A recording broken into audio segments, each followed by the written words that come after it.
حیدر کے دعاؤں کا ثمر ہے عباس،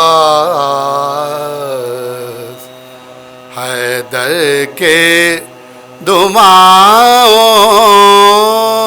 کا ثمر ہے عباس، معصوم لبوں کی وہ خبر ہے عباس،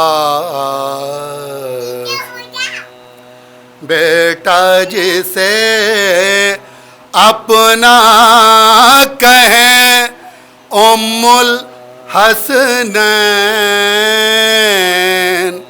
بیٹا جسے اپنا کہیں ام الحسنین، لا ریب کے کیسا وہ پسر ہیں عباس، لا ریب کے کیسا وہ پسر ہیں عباس، حیدر کے دعاؤں کا آداب آداب بابا سے بلند نعرے سلوات۔ اللہم صلی علی محمد وآل محمد۔ گل ہدی اترے گل حدیق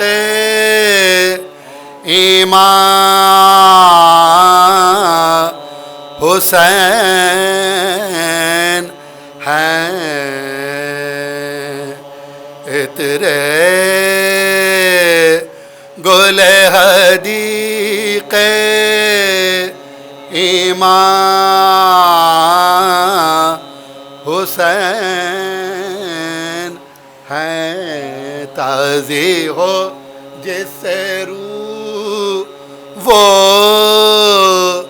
ریحاں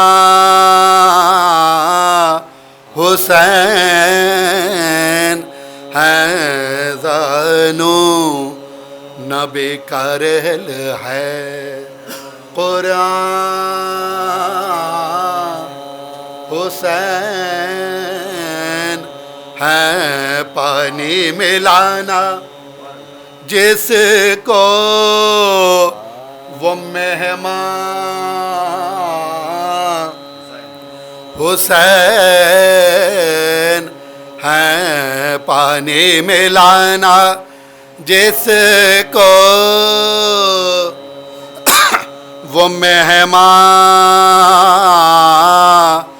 حسین ہیں، صحرائے کربلا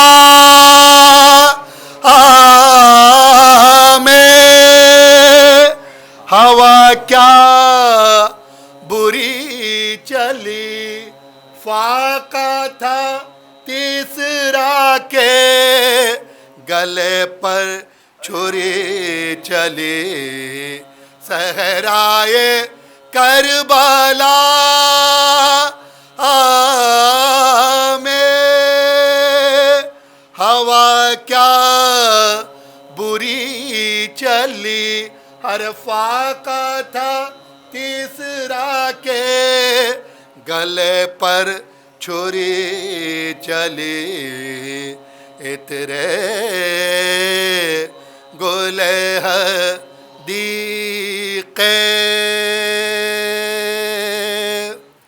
باواز بلند نعرے سلوات۔ اللہم صلی علی محمد وآل محمد وعجل فرجهم۔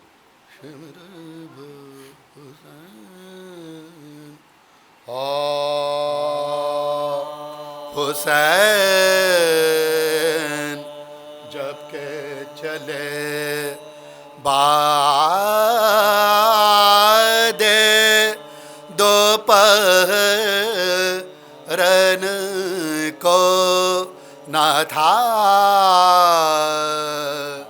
کوئی جو تھا میرے کعبے تو سن کو سکینہ جھاڑ رہی تھیں ابا کے دامن کو حسین چپ کے کھڑے تھے جھکا آئے گردن کو ناصرہ تھا کوئی شاہ کربلائی کو ناصرہ تھا کوئی شاہ کربلائی کو فقط بہن نے کیا تھا سوار بھائی کو حسین جب کہ چلے بادے باواز بلند نعرہ صلوات اللہم صلی علی محمد وآل محمد. چند بند مرثیے کے پیش خدمت ہیں. فاتحہ.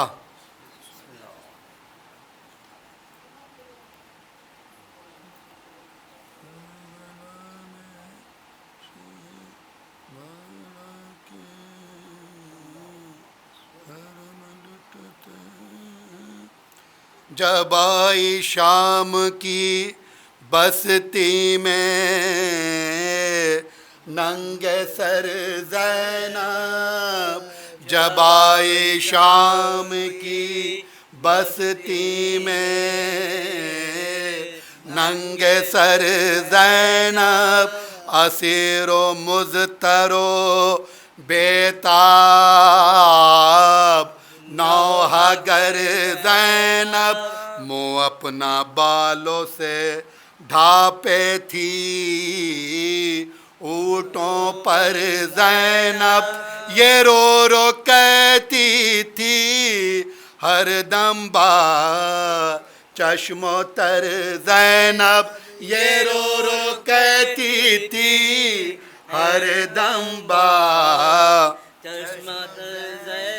بہن حسین کی ہوں فاطمہ کی جائی ہوں، بہن حسین کی ہوں فاطمہ کی جائی ہوں، مکر بلائے مولا سے لٹ کے آئی ہوں، جب آئی شام کی بستی میں ننگ سر زینب، اجاڑ ماریا میں ہو گیا چمن میرا بچھڑ گیا، علی اکبر سا گل بدن میرا ہوا شہید، ہر ایک شیر صف شکن میرا پڑا ہے بھائی بیاباں میں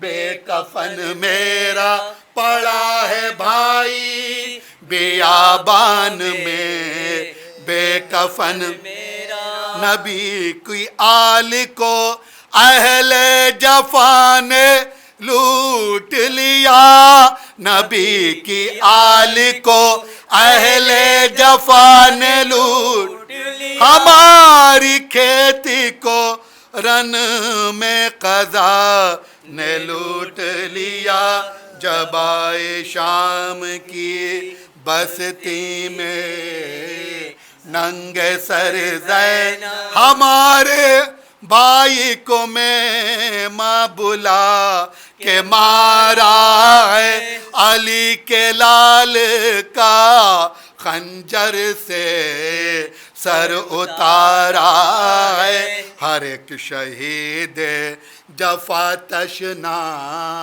لب سے دارا ہے، ہر ایک گل سا بدن رن میں پارا پارا ہے، ہر ایک گل سا بدن رن میں پارا پارا ہے، چمن پہ فاطمہ کی آ گئی خزاں افسوس، چمن پہ فاطمہ کی آ گئی خزاں افسوس، نشان مرتضوی کا مٹا نشان افسوس، جب آئے شام کی بستی میں ننگے سر زینب سوار اونٹوں پہ ہے اور ردا نہیں سر پر چھپائے رہتے ہیں، بالوں سے رخ بادی دوتر گزرتے ہیں، ہمیں فاقوں پہ فاقہ شام و سحر یہ ذوف ہے کہ غش آ جائے، ہمیں اکثر یہ ذوف ہے کہ غش آ جاتے ہیں، ہمیں اکثر جو چادریں بھی کوئی رحم کھا کے دیتا ہے، جو چادریں بھی کوئی رحم کھا کے دیتا ہے، تو شمر آ کے اسی وقت چھین لیتا ہے، جب آئے شام کی بستی میں ننگے سر زینب ہماری تھی جو بضاعت اجڑ گئی ہے، بہن حسین سے رن میں بچھڑ گئی ہے، ہماری زیست کی صورت بگڑ گئی ہے، ایک اور تازہ مصیبت یہ پڑ گئی ہے، ایک اور تازہ مصیبت یہ پڑ گئی ہے، بندے ہیں ہاتھ منہ اپنا چھپا نہیں سکتے، بندے ہیں ہاتھ منہ اپنا چھپا نہیں سکتے، یہ قہر ہے کہ زباں بھی ہلا نہیں سکتے، جب آئے شام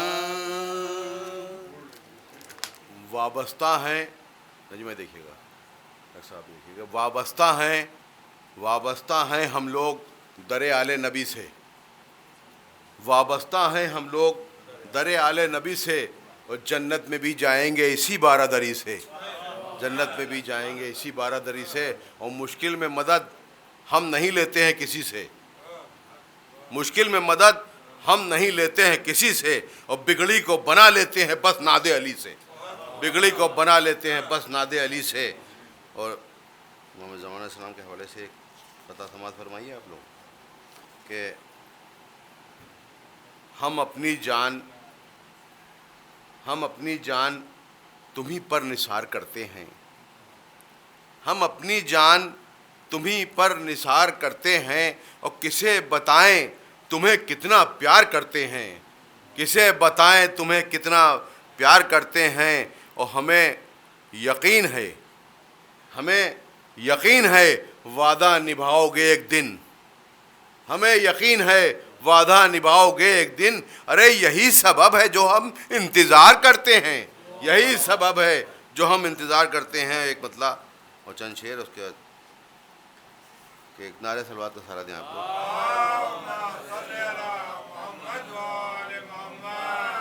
ایک مصرع ہوا تھا نجم بھائی کہ بغض علی نے اتنا گناہگار کر دیا، بغض علی نے اتنا گناہگار کر دیا کہ سجدوں نے ساتھ دینے سے انکار کر دیا۔ اور اسی پہ کچھ شعر لکھے، دیکھیے گا اچھے لگے تو دعا دیجیے گا کہ فرش ازاں نے یہ میرا معیار کر دیا، کہ فرش ازاں نے یہ میرا معیار کر دیا، کہ اشکوں نے مجھ کو خلد کا حقدار کر دیا، اشکوں نے مجھ کو خلد کا حقدار کر دیا۔ اور خطبہ دیا تھا اس طرح، اس پہ دیکھیے گا کہ خطبہ دیا تھا اس طرح دربار شام میں، خطبہ دیا تھا اس طرح دربار شام میں کہ زینب نے لفظ لفظ کو تلوار کر دیا، خطبہ دیا تھا اس طرح دربار شام میں کہ زینب نے لفظ لفظ کو تلوار کر دیا، اور خطبے کے لفظ پے کرے تیغ علی میں تھے، خطبے کے لفظ پے کرے تیغ علی میں تھے۔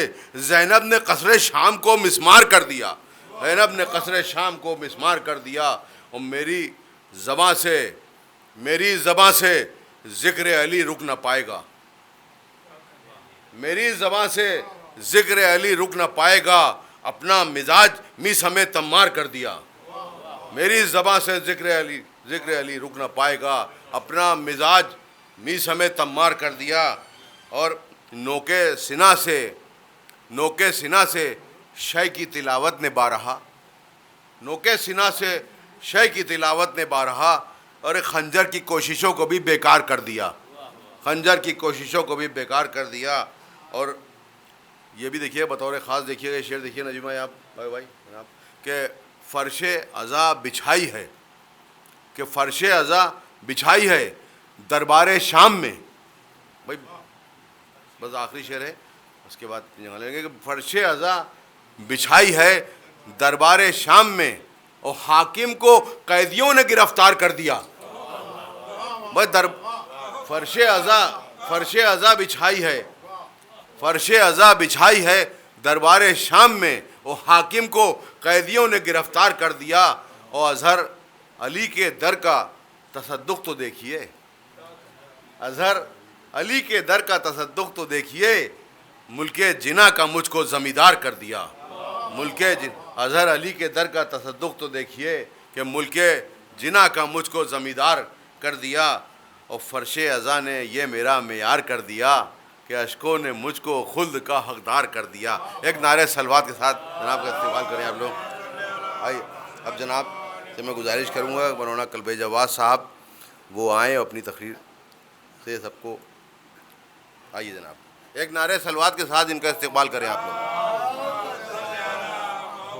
فاتحہ۔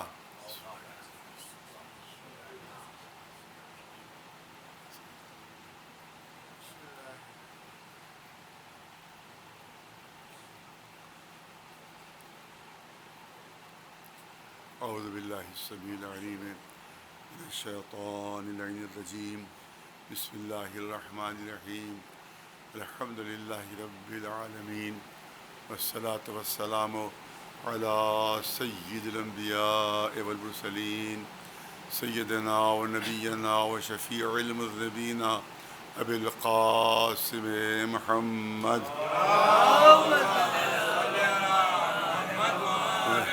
اہل بیتہ الطیبین الطاہرین المعصومین، اما بعد فقد قال اللہ سبحانہ تبارک و تعالی فی کتابہ المبین وہو اصدق القائلین، یا ایہا الذین آمنوا کونوا انصار اللہ کما قال عیسی ابن مریم للحواریین کونی انصاری الی اللہ قال الحواریون نحن انصار اللہ۔ صلوات بھیجیں پر محمد۔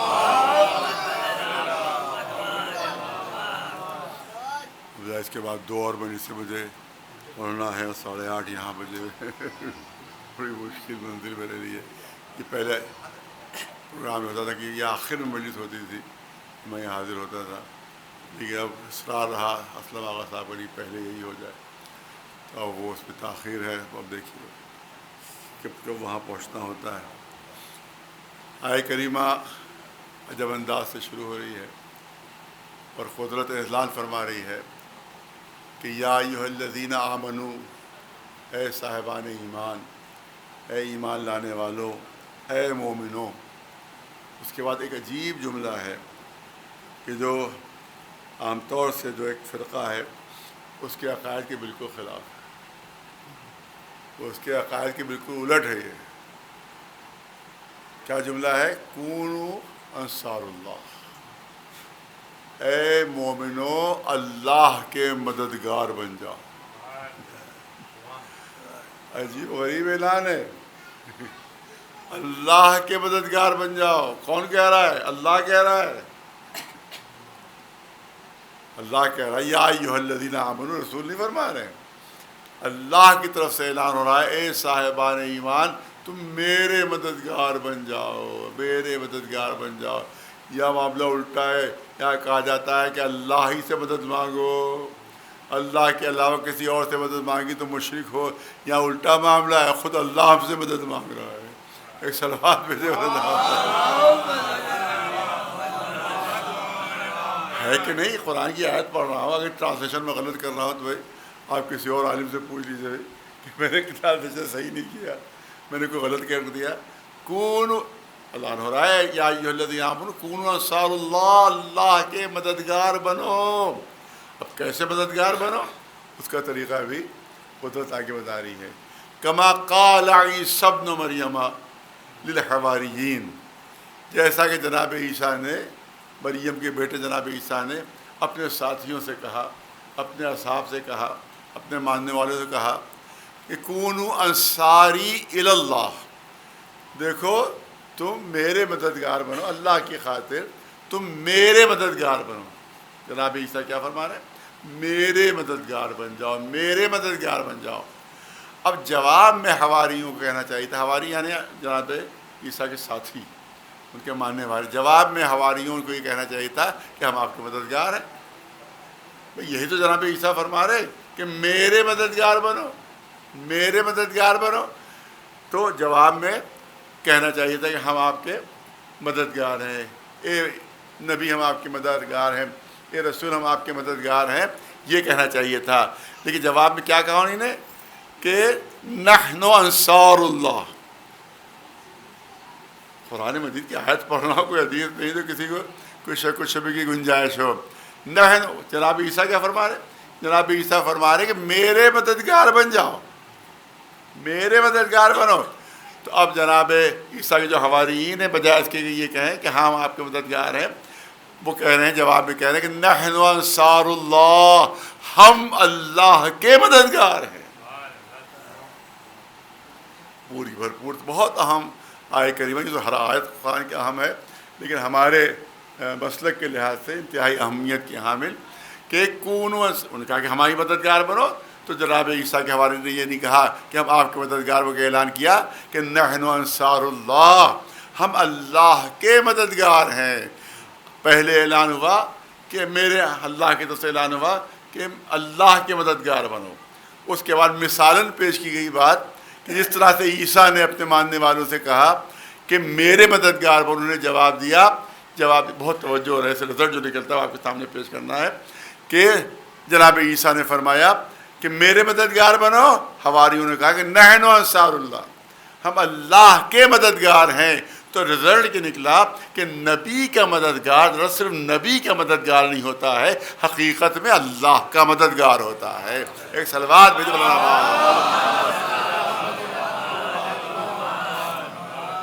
نبی کا مددگار. اللہ نے سند دی، اس کو سند دی کہ یہ صرف نبی کے مددگار نہیں ہے بلکہ یہ اللہ کا مددگار بھی ہے، اللہ کا مددگار بھی ہے. تو یہاں معلوم ہوا کہ جو بھی مددگار ہے نبی کا، جو بھی مددگار ہے رسول کا، وہ صرف نبی کا مددگار نہیں ہے بلکہ اللہ نے اسے سند دی ہے کہ میرا مددگار ہے، یہ میرا مددگار ہے.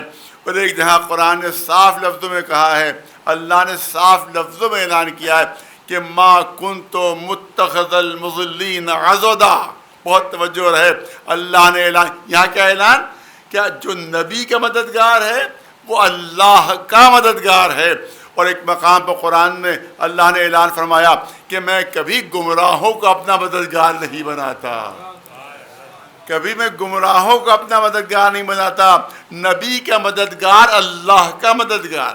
اور اللہ نے فرمایا کہ کبھی میں گمراہوں کو اپنا مددگار نہیں بناتا. اس کا مطلب یہ ہے کہ نبی کا مددگار کبھی گمراہ کوئی نہیں بن سکتا، کبھی کوئی کافر نہیں بن سکتا، کبھی کوئی مشرک نہیں بن سکتا. ایک صلوات بھیجو نواز. اب تو یہ تو معاملہ الٹ ہی گیا. وہ تو ملا کہہ رہے ہیں کہ صاحب اللہ کے علاوہ کسی سے مدد ہی نہ مانگو. تو یہاں تو معاملہ ہی الٹا ہے, اللہ مومنی سے مدد مانگ رہا ہے کہ ہماری مدد کرو, تم اے مومنو ہماری مدد کرو. اسی سے ملتی جلتی ایک اور آیت کریمہ ہے, ایک صلوات بھیجے مولانا عباس سے. وہ اس طرح سے ہے کہ قرآن کی آیت کہ رسول سے کہا جا رہا ہے کہ رسول کہیے کہ ادخلنی مدخل صدق واخرجنی مدخل صدق مخرج صدق واجعل لی من لدنک سلطانا نصیرا. پالنے والے سچائی کے راستے سے مجھے نکال بھی, سچائی کے راستے سے مجھے داخل بھی کر, اور مجھے اپنے پاس سے ایک ایسا مددگار دے جو سب پر غالب ہو. ارے توجہ ہے. آیے کریمہ اعلان کر رہی ہے سلطانا نصیرا واجعل لی من لدنک سلطانا نصیرا. پالنے والے رسول خود دعا نہیں مانگ رہے, اللہ کہہ رہا مجھ سے دعا مانگو. واجعل لی من لدنک سلطانا نصیرا, کہ پالنے والے ایک ایسا مددگار اپنی بارگاہ سے اپنے پاس سے دے کہ جو ایسا سلطان, جو سلطان ہو. سلطان کے معنی ہے کہ جو کبھی کسی سے مغلوب نہ ہو. دوسرے معنی میں جو غالب کل غالب ہو. ایک صلوات بھیجے مولانا. سلطان کے معنی ہے جو کبھی کسی سے مغلوب نہ ہو. جو کبھی کسی سے مغلوب نہ ہو اس کو کیا کہا جاتا ہے؟ غالب و کل غالب.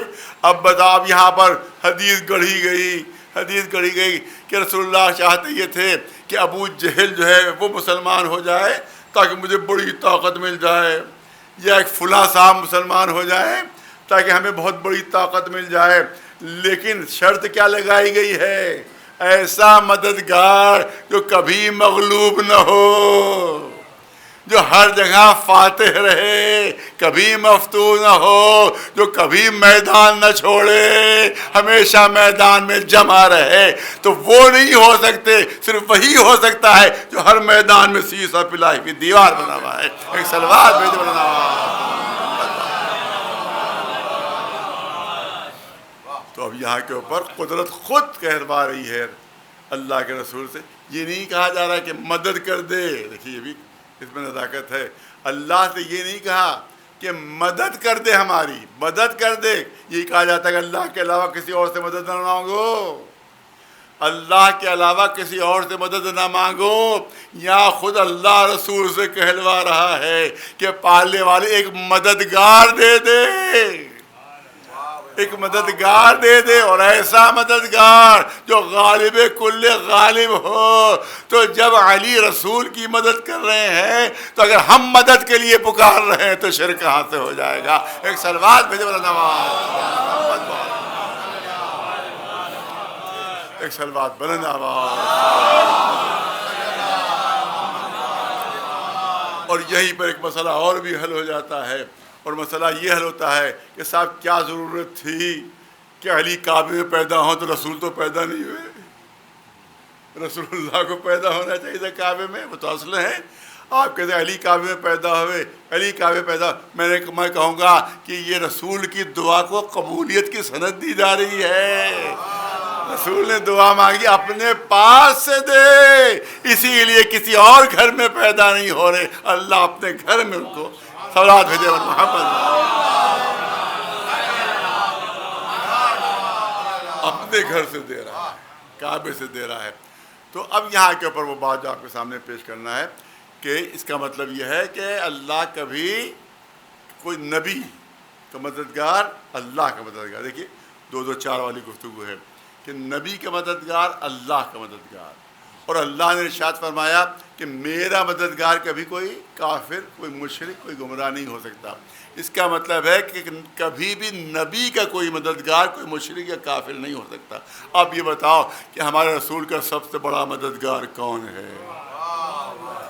سب سے بڑا مددگار کون؟ تمام تاریخیں لکھ رہی ہیں, شیعہ سنی سب, قدیم سے لے کر جدید تاریخوں تک سب میں آپ کو یہی لکھا ہوا ملے گا کہ نبی کے سب سے مددگار کا نام تھا حضرت ابو طالب علیہ السلام۔ سب سے زیادہ جس نے مدد کی، جس نے جان ساری کی، جس نے اپنا سب کچھ لٹا دیا، وہ اس کا نام ہے ابو طالب۔ یہی وجہ ہے کہ جب اعلان رسالت کے لیے حکم ہوا، جب اعلان نبوت کے لیے حکم ہوا، تو مجھے یہ بتائیے سب سے بہتر جگہ کون تھی کہ جہاں سے اعلان رسالت ہو؟ سب سے بہتر جگہ کون تھی؟ سب سے مناسب جگہ کون تھی؟ جہاں سے اللہ کی وحدانیت کا اعلان ہو رہا ہو، جہاں سے اللہ کی وحدانیت کا اعلان ہو، رسول کی رسالت کا اعلان ہو، نبوت کا اعلان ہو۔ کہاں سے ہونا چاہیے تھا؟ کعبے سے زیادہ مناسب تر کوئی جگہ نہیں تھی، کعبے سے بہتر کوئی جگہ نہیں تھی۔ رسول اللہ کو کعبے سے اعلان کرنا چاہیے تھا کہ میں نبی ہوں، میں رسول ہوں، اللہ نے مجھے بھیجا ہے، مگر کعبے سے اعلان نہیں ہوا۔ کس گھر سے اعلان ہوا؟ جناب ابو طالب کے گھر سے اعلان ہوا۔ جناب ابو طالب کے گھر کو منتخب کیا گیا۔ پہلا اعلان رسالت، پہلا اعلان نبوت، پہلا اعلان وحدانیت کعبے سے نہیں ہو رہا ہے، جناب ابو طالب کے گھر سے ہو رہا ہے۔ کوئی انکار نہیں کر سکتا۔ تاریخ میں ثبت ہے کہ جناب ابو طالب کے گھر میں یہ دعوت بھی ہوئی تھی، دعوت ذوالعشیرہ، اور وہیں سے اعلان بھی ہوا تھا۔ یہ اللہ کے رسول، آپ کعبے سے اعلان کیوں نہیں کر رہے ہیں؟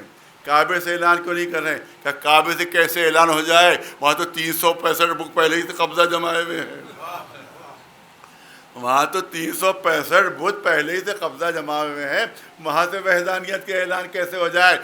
اس کا نتیجہ یہ نکلا کہ جہاں بت موجود ہو وہاں سے وحدانیت کا اعلان نہیں ہو سکتا۔ تو کون ایسا گھر نہیں ہے کہ جو جہاں اگر کوئی ماننے والا کہیں کا بھی ہے تو یہ ضرور ہے کہ اس کے گھر میں اس کی کوئی نشانی ضرور موجود رہتی ہے، اب وضاحت نہیں کر سکتا، وہ بت ضرور موجود رہتا ہے، لہذا ہر گھر میں آپ کو مل جائے گا۔ تو اگر ابو طالب کے گھر میں کوئی بت موجود ہوتا تو اعلان وحدانیت ابو طالب کے گھر سے نہ ہوتا۔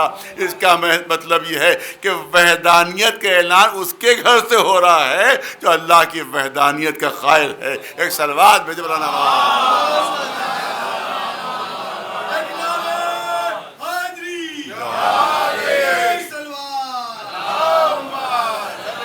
اب بڑا دلچسپ تاریخ واقعہ آپ کے سامنے پیش کروں، بہت دلچسپ تاریخی واقعہ ہے، آپ کے سامنے عرض کرنا چاہتا ہوں کہ اب اعلان ہو گیا کہ ایک اپنے خاندان والوں کو آپ ڈرائیے۔ رسول اللہ نے دعوت کا انتظام کس کے سپرد کیا؟ 10 برس کے ایک بچے کو۔ اب پوری تاریخ آپ اٹھا کر دیکھ لیجئے، پہلے دن جو کھانا ہو رہا ہے اس کا انتظام بھی مولا علی کر رہے ہیں، دوسرے دن جو کھانا ہوا اس کا انتظام بھی مولا علی، تیسرے دن کھانا، 4 دن تک لگاتار دعوت ہوئی ہے، 40 آدمیوں کی 4 دن تک لگاتار دعوت ہوئی ہے۔ رسول اللہ کا کوئی ذریعہ آمدنی نہیں تھا، کوئی ذریعہ آمدنی نہیں تھا، اور ذریعہ آمدنی مان بھی لیں ہم کہ رسول اللہ کا ذریعہ آمدنی تھا، مگر تاریخ میں کہیں یہ دکھا دیجئے کہ رسول اللہ نے اپنے جیب سے رقم نکال کر مولا علی کو دی ہو، اے علی یہ رقم رکھو، اس سے کھانے کا انتظام کرنا تم، کہیں دکھا دیجئے۔ اگر ہم مان بھی لیں کہ رسول اللہ کے پاس دولت تھی، لیکن کہیں دکھائیے کہ مولا علی کو کبھی کوئی انہیں اس 4 دنوں میں کوئی رقم نکال کر دی ہو کہ اے علی تمہارے پاس کہاں پیسے، 10 برس کے بچے کے پاس کہاں اتنی دولت آ سکتی ہے کہ 40 آدمیوں کا 4 دن کھانے کا انتظام کرے۔ لہذا اب کہیں یہ بھی نہیں ملتا کہ رسول اللہ نے رقم دے دی ہو، اور ظاہر کہ علی کے پیب میں ظاہر اتنی رقم نہیں ہو سکتی۔ اس کا مطلب ہے جتنی بھی دعوت ہوئی ہے وہ ابو طالب کی دولت سے ہوئی ہے، جتنا بھی کھانا کھایا ہے وہ ابو طالب کی دولت سے کھایا۔ اس کا مطلب یہ ہے کہ ابو طالب کا نمک کھا رہے ہو، ابو طالب کا نمک بھی کھا رہے ہو اور ان کو کافر بھی کر رہے ہو۔ اس کو اصطلاح میں کیا کہا جاتا ہے؟ ایک صلوات بھیجے، اس کے لیے ایک ہی لفظ ہے، وہ ہے نمک حرامی۔ ایک صلوات بھیجے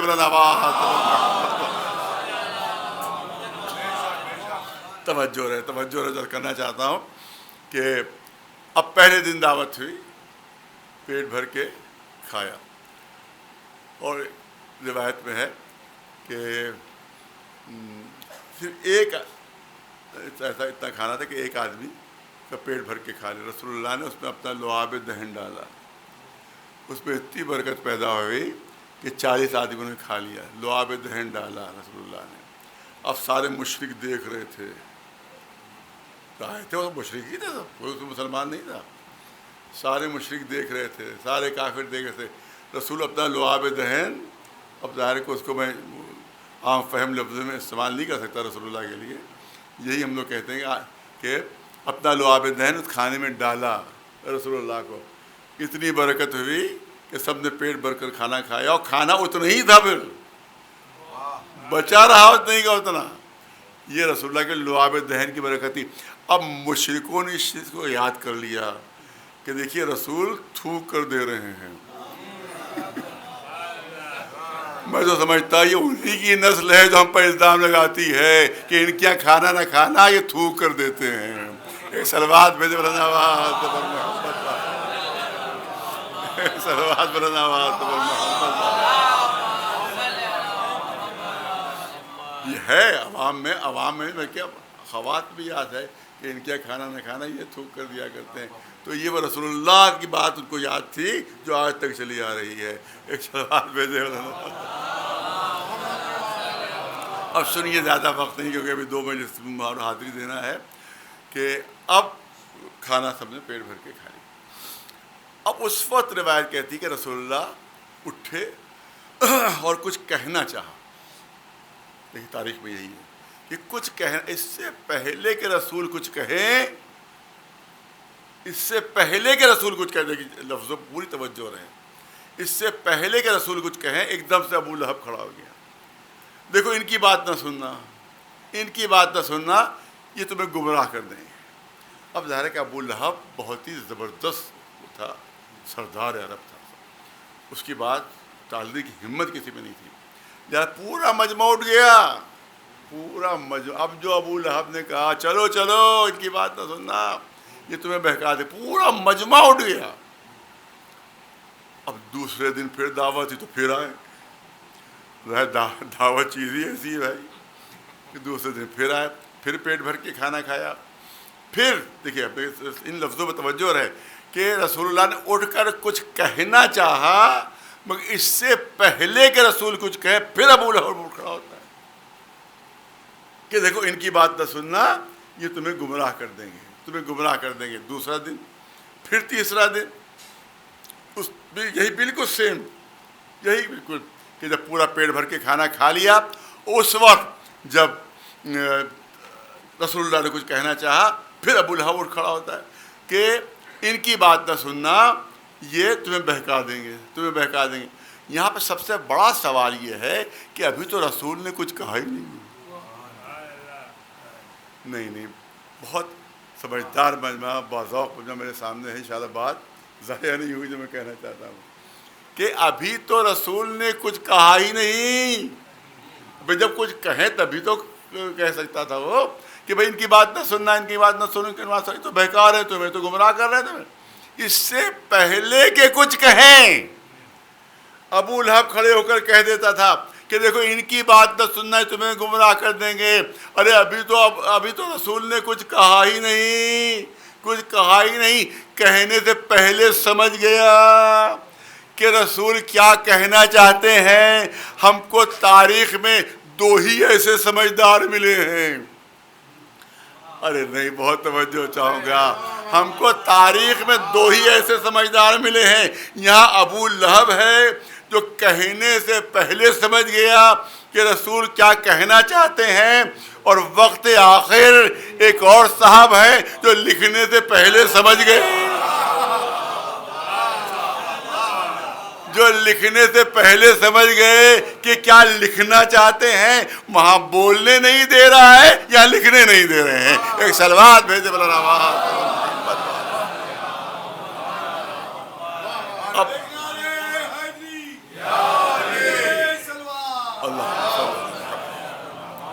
اب آتا ہے چوتھا دن, پھر وہی دعوت, پھر وہی کھانا. اچھا آ بھی رہے ہیں ہر بار, کھانے میں کوئی کمی نہیں, آ بھی رہے ہیں. اب چوتھا دن ہے, اب دعوت جیسے ہی ختم ہوئی رسول اٹھے.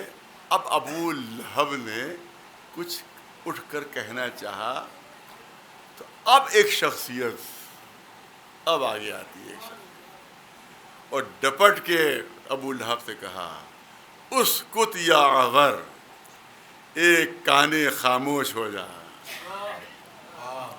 اتنے بڑے سردار عرب سے کہ جس کے ایک اشارے پر پورا مجمع 3 دن تک اٹھ رہا تھا اس سے ایک شخصیت کہہ رہی ہے اسکت یا عور. تمام تاریخ میں جملے موجود ہیں.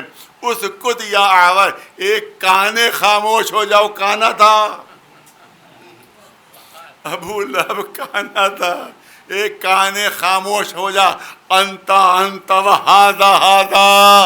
ارے اپنی اوقات دیکھ اور میرے بھتیجے کی شان پہچان. ایک سلوات بھیج دے میرا نواز محمد زندہ باد یا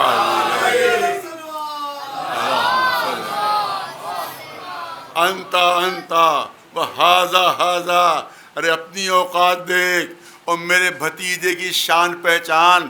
اور اس کے بعد تلوار سامنے رکھ کر کہا کہ دیکھو کسی کو جانے نہیں دوں گا جب تک میرے بھتیجے کی بات مکمل نہیں ہو جاتی. اس وقت تک جانے نہیں دوں گا. اس وقت تک بھتیجے کی بات, جب تک میرے بھتیجے کی بات مکمل نہیں ہو جاتی تم میں سے ایک کو بھی جانے نہیں دوں گا.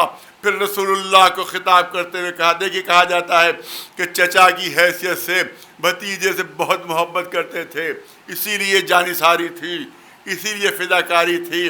تو لاکھ چچا بھتیجے سے محبت کرتا ہو مگر جب کسی بھری ہوئی محفل میں یہ چچا اپنے بھتیجے کو خطاب کرے گا تو کیا کہے گا؟ میرے نور نظر, میرے لخت دل, میری جان, میرا جگر. یہی سب تو محبت کے الفاظ ہیں جو باپ کے چچا کہا کرتا ہے.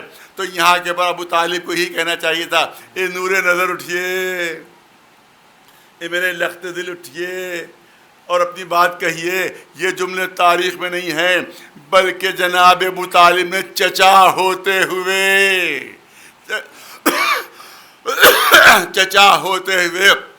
بھتیجے کو خطاب کرتے ہوئے کہا کہ قم یا سیدی و مولائی. اے میرے سید و سردار, اے میرے مولا اٹھیے. توجہ رہے. اے میرے سید و سردار, اے میرے مولا اٹھیے اور جو دل چاہے کہیے. انت صادق و مصدق. یہ جملے ہیں جناب ابو طالب کے. انت صادق و مصدق, اور آپ سچے بھی ہیں اور اللہ کی طرف سے آپ سچائی کے لیے بھیجے بھی گئے ہیں. ایک سلوات بھیجے آپ اللہ کی طرف سے تصدیق شدہ بھی ہیں, لہذا جو دل چاہے کہیے. کیا کہا؟ اس سے پہلے کہا کہ اس کو دیا عور, پھر مجمع سے کہا کہ جب تک اس وقت تک جانے نہیں دوں گا جب تک کہ میرے بھتیجے کی بات مکمل نہ ہو جائے. اور اس سے کہا ابو لہب سے کہ انت و ہذا. اور اس کے بعد کو رسول اللہ کو خطاب کر کے کہا کہ یا سیدی و مولائی, اے میرے سید و سردار, اے میرے مولا. قدرت نے اعلان کیا کہ ہم ابو طالب کا احسان کبھی بھولیں گے نہیں. اے رسول, آپ کو کبھی نہ کبھی یہ احسان چکانا ہوگا, کبھی نہ کبھی یہ احسان چکانا ہوگا. دیکھیے انہوں نے پورے مجمع کو روکا تاکہ آپ کی بات مکمل ہو جائے. آپ بھی ولایت علی کے اعلان کے وقت پورے مجمع کو روک لیجئے گا اور اس وقت تک جانے نہیں دیجئے گا جب تک ولایت علی کا اعلان نہ ہو جائے. اور انہی نے آپ کو حاضہ سے خطاب کیا ہے تو آپ بھی اسی حاضہ کو استعمال کیجئے گا. انہی نے آپ کو مولا کہا ہے, آپ علی کی مولائیت کا اعلان کیجئے گا. ایک سلوات بھیجو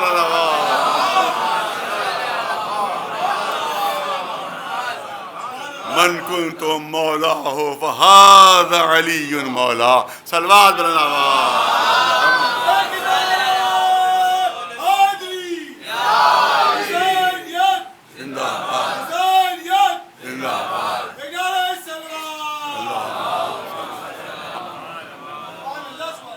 جناب ابو طالب، 2-3 جملے اور عرض کرنا ہے اس سلسلے میں۔ ایک بہت ہی زبردست فضیلت ہے جناب ابو طالب کی، جو آپ کی خدمت میں پیش کرنا چاہتا ہوں۔ آپ دیکھیں کہ جناب ابو طالب پہلے نعت گو شاعر ہیں، جن رسول اللہ کی مدح میں آپ نے نعت گوئی فرمائی ہے۔ آپ دیکھیں کہ بڑے بڑے شعراء گزرے ہیں کہ جنہوں نے مختلف اصناف میں اپنے شعر کہے ہیں، بڑے بڑے مرثیے بھی کہے ہیں، مرثیوں کے علاوہ بھی انہیں دوسرے اصناف سخن میں بھی طبع آزمائی کی ہے۔ میر انیس اردو زبان کے سب سے بڑے مرثیہ کو مانے جاتے ہیں، لیکن پہلے غزلیں کہتے تھے۔ آپ جناب میر انیس کی زندگی نامہ پڑھیے، آپ ان کی ہسٹری پڑھیے، لائف ہسٹری، تو اس میں تھا پہلے غزلیں کہتے تھے، اور بچپنے میں ایسی خوبصورت غزلیں تھیں کہ غزلوں کے میدان میں نکل جاتے تو نہ آج غالب کا نام ہوتا، نہ میر تقی میر کا نام ہوتا۔ ایسی بچپنے میں ان کی وہ غزلیں جب بھی موجود ہیں نمونے کے طور پر۔ لیکن جب باپ کو معلوم ہوا کہ بیٹا غزلیں کہہ رہا ہے تو انہوں نے بلایا، باپ نے بلایا اپنے بیٹے کو، کہا میں نے سنا ہے کہ تم غزلیں کہہ رہے ہو۔ کہاں بابا جان، مجھے غزلیں کہنے کا شوق ہوا ہے۔ تو باپ نے کہا کہ ایسی شاعری کرو کہ دنیا میں بھی صلہ ملے اور آخرت میں بھی صلہ ملے۔ مدح اہل بیت کرو، مدح محمد و آل محمد کرو، صلوات بھیجو۔ اس کے بعد انہوں نے مرثیے کہنا شروع کی۔ اس کا مطلب غزل میں بھی طبع آزمائی کی تھی۔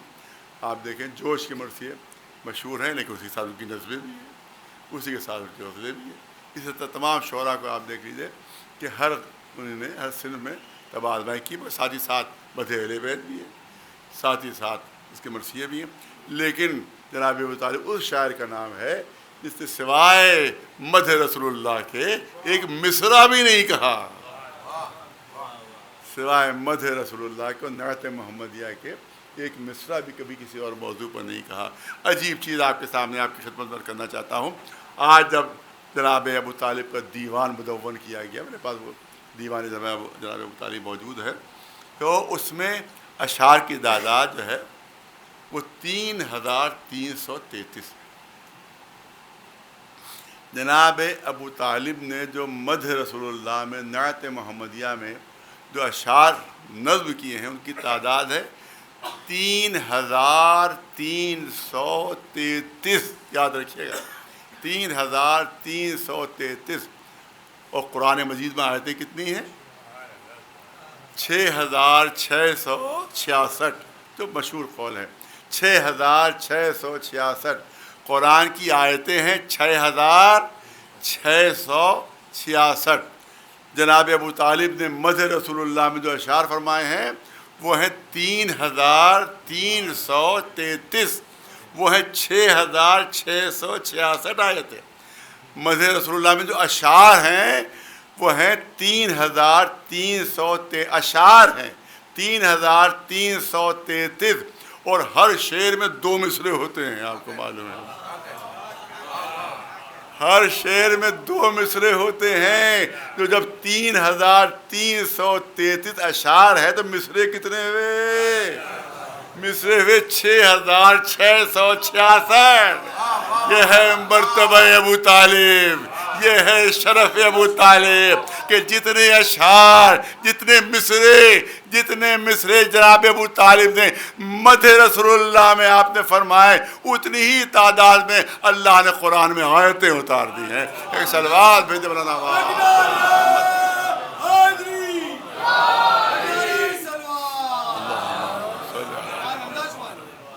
اب یہ مثال میں نے کبھی آخر کلام میں کرنا چاہتا ہوں، مثال کبھی میں نے کفرماب کے معمر میں دی تھی، اب نہیں، تقریباً 20-22 سال پہلے کی بات ہے۔ یہی مثال میں نے دی تھی، وہ مجھے یاد آ رہی، میں سوچتا ہوں یہاں بھی آخر کلام میں عرض کر دوں۔ جو جناب ابو طالب کے لیے کہا جاتا ہے کہ حالت کفر اور حالت شرک میں دنیا سے گئے تھے، تو آپ یہ دیکھیں کہ یہ نسل کون سی نسل ہے۔ جناب ابراہیم بشکن تھے، اور جناب رسول اللہ اور مولا علی بھی بشکن تھے، یعنی ابتدا میں بھی بشکنی ہے اور انتہا میں بشکنی ہے۔ مثال پیش کروں تاکہ چھوٹے بچے بھی سمجھ جائیں۔ ایک چشمہ کہیں سے پھوٹا، کہیں سے ایک چشمہ پھوٹا، ہم وہاں پر پہنچے، دیکھا بہت ہی صاف اور شفاف پانی، نہ کوئی اس میں مٹی ہے، نہ کوئی خاک ہے، نہ کوئی کوڑا کرکٹ ہے، نہ خس و خاشاک ہے، اس میں بہت پیور پانی، خالص پانی وہاں سے ابل رہا ہے۔ اچھا، درمیان میں دیکھنے کا ہمیں موقع نہیں مل پایا، ہم اتفاق سے وہاں پہنچے جہاں چشمہ مکمل ہو رہا تھا، جہاں تمام ہو رہا تھا چشمہ، جہاں پر وہ چشمہ ختم ہو رہا تھا۔ میں نے دیکھا ویسے ہی شفاف پانی ہے، ویسے ہی صاف پانی ہے جو ابتدا میں تھا۔ ارے بہت توجہ رہے، بالکل ویسے ہی آب زلال ہے، ویسے ہی صاف و شفاف پانی ہے، جس میں کوئی خاک ہے، نہ کوئی گردہ ہے، نہ کوئی خس و خاشاک ہے، نہ کوئی کوڑا کرکٹ ہے، بالکل ویسے ہی صاف و شفاف پانی جیسا میں نے ابتدا میں دیکھا تھا۔ تو اب درمیان میں دیکھنے کی ضرورت ہی نہیں ہے، کیونکہ درمیان میں اگر کوئی خاک ملی ہوتی تو آخر تک ضرور آتی، اگر درمیان میں کوئی کوڑا کرکٹ شامل ہوا ہوتا تو آخر تک ضرور پہنچتا، اور جب شروع میں بھی پاک آخر میں بھی پاک، اس کا مطلب درمیان میں کوئی گندگی اس میں شامل نہیں ہوئی۔ تو دیکھو یہ نسل کون سی نسل ہے جس کی ابتدا بھی بت شکنی سے، جس کی انتہا بھی بت شکنی سے۔ جب ابتدا اور انتہا بت شکنی سے ہے تو درمیان میں بت پرستی کہاں سے آ جائے گی؟ یہ تو نسل ہی بت شکنوں کی نسل ہے۔ ایک سلوات بھیج دے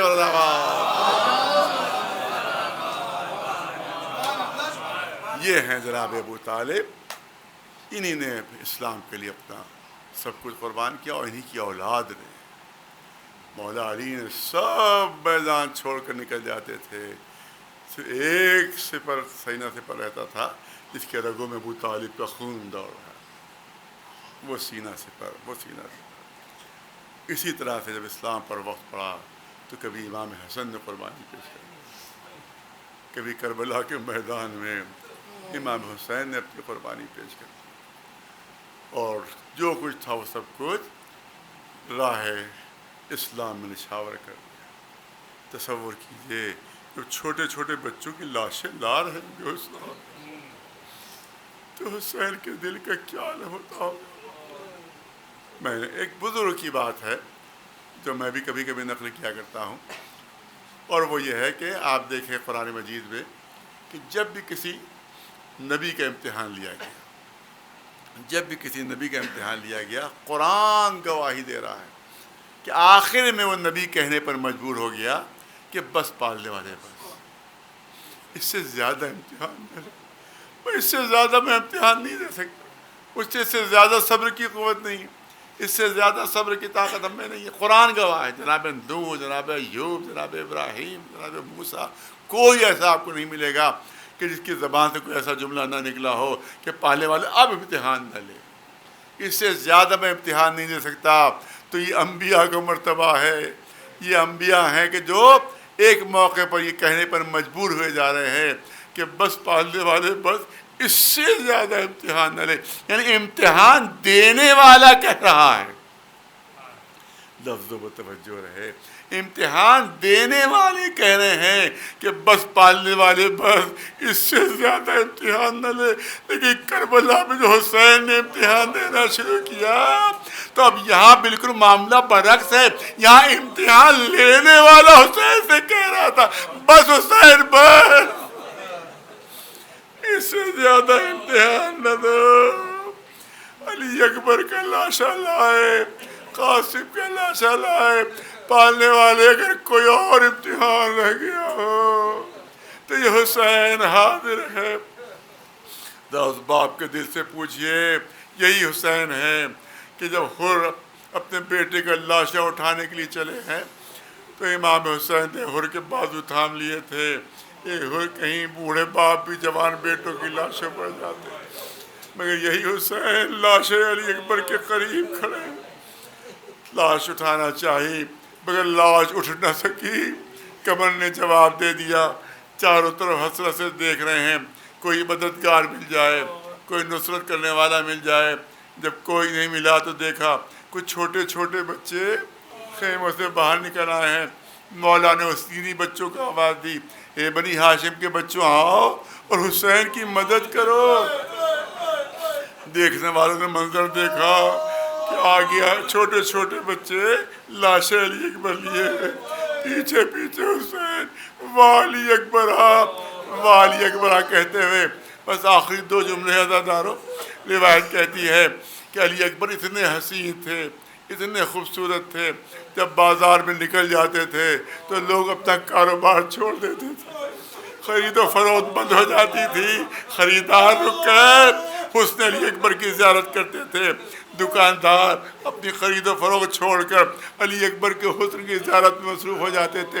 اتنے حسین تھے کہ کاروبار بازار کا رک جاتا تھا جب علی اکبر نکلتے تھے. اور آپ سنتے رہتے ہیں کہ جب عیسائیوں کے ایک علاقے سے یہ کٹے ہوئے سر گزرے ہیں، جب ایک عیسائیوں کی بستی تھی کہ وہ جب جہاں سے قافلہ لے جایا گیا ہے تو وہاں سب عیسائی رہتے تھے. عیسائی خواتین اپنی چھتوں میں بیٹھی ہوئی یہ سب منظر دیکھ رہی تھیں. یہ کہا ہے جیسے جناب علی اکبر کا سر قریب آتا ہے، ایک بوڑھی عیسائی خاتون بے ساختہ چیخ کر کہتی ہے کہ کاش اس جوان کی ماں زندہ نہ ہو، کاش اس جوان کی ماں زندہ نہ ہو. جناب ام لالا نے تڑپ کر کہا یہ تم ماں کے لیے جملے کیوں کہہ رہی ہو؟ اس عیسائی بوڑھی عورت نے کہا ارے جب مجھ سے نہیں دیکھا جا رہا ہے، جب مجھ سے نہیں دیکھا جا رہا ہے تو ماں کیسے برداشت کرے گی؟ یہ سننا تھا. اللہ فرماتی ہیں ارے میں ماں موجود ہوں، میرے ہی سامنے میرے بچے کے گلے پر خنجر چلایا گیا تھا. عزادارو بس مجلس ختم ہو رہی ہے. تاریخ کہتی ہے کہ جب سارے کٹے ہوئے سر دربار یزید میں پہنچے ہیں تو یزید نے کہا کہ سارے سروں پر سے کپڑا ہٹا دیا جائے، سارے سروں پر سے کپڑا ہٹا دیا جائے. سروں پر سے کپڑے ہٹنے لگے. جیسے جناب علی اکبر کے سر پر سے کپڑا ہٹا، روایت کہتی ہے کہ علی اکبر کے حسن کا نور ہوا تھا کہ پورا دربار روشن ہو گیا، پورا دربار منور ہو گیا. اب یہ قاتل کے جملے ہیں، یہ قاتل کے جملے ہیں. جیسے ہی علی اکبر کا حسن دیکھا، جیسے ہی خوبصورتی دیکھی، بے ساختہ یزید کی زبان پر آیا اے شمر مجھے اتنا بتا دے کہ حسین اتنے خوبصورت بیٹے کی شہادت پر کیسے راضی ہو گئے. عزادارو انصاف کرو، جو قاتل کی نظر میں حسین ہے وہ ماں کی نظر میں کیسا؟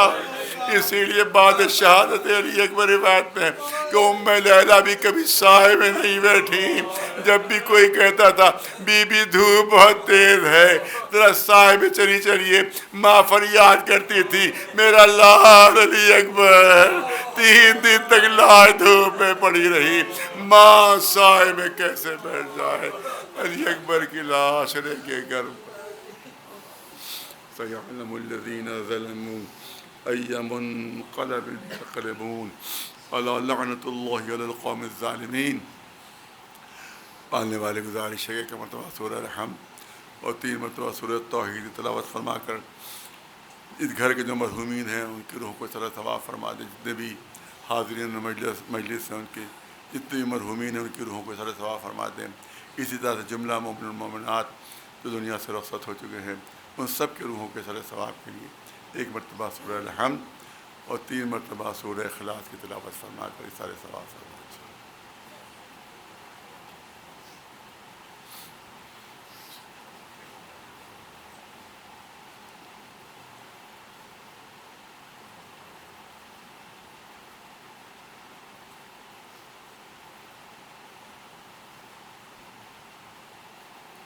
Hussein, Hussein, Hussein, Hussein, Hussein, Hussein, Hussein, Hussein, Hussein, Hussein, Hussein, Hussein, Hussein, Hussein, Hussein, Hussein, Hussein, Hussein, Hussein. قبر سرور پر کہا زینب نے رو کر الوداع. قبر سرور پر کہا زینب نے رو کر الوداع. قبر سرور پر کہا زینب نے رو کر الوداع. کچھ خبر ہے ہم کیا گزری برادر الوداع. کچھ خبر ہے ہم کیا گزری برادر الوداع.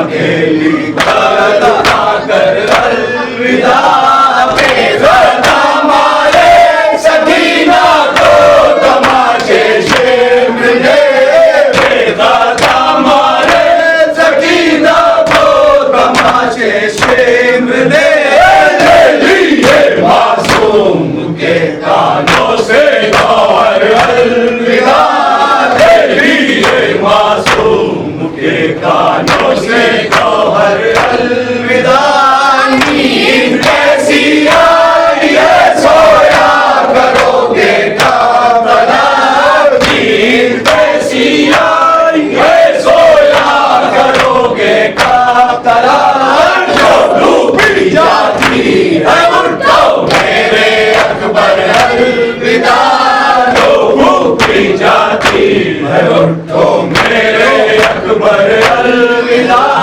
جو یہی شرط وفا ہے تو نائے شام میں جو یہی شرط وفا ہے تو نائے شام میں غازیہ نے مارتے تھے جا ستمگر الوداع غازیہ نے مارتے تھے جا ستمگر الوداع شان کے دربار میں کیسا سو کرسی نشین شان کے دربار میں کیسا سو کرسی نشین دے گا سن بستہ وہاں آلے پیغمبر الوداع دے گا سن بستہ وہاں آلے پیغمبر الوداع پھر نظر کی سور میرے القمار یہ کہا پھر نظر کی سور میرے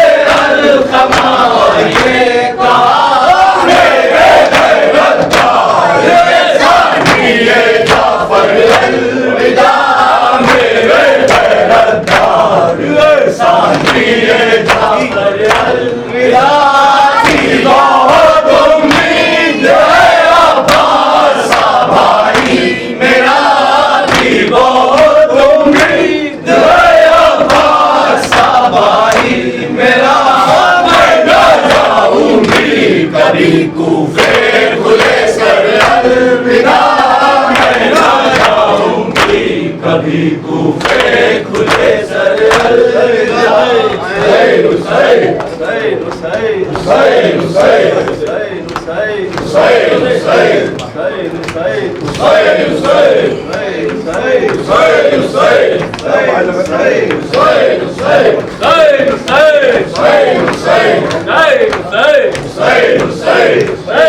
حسین حسین الوداع حسین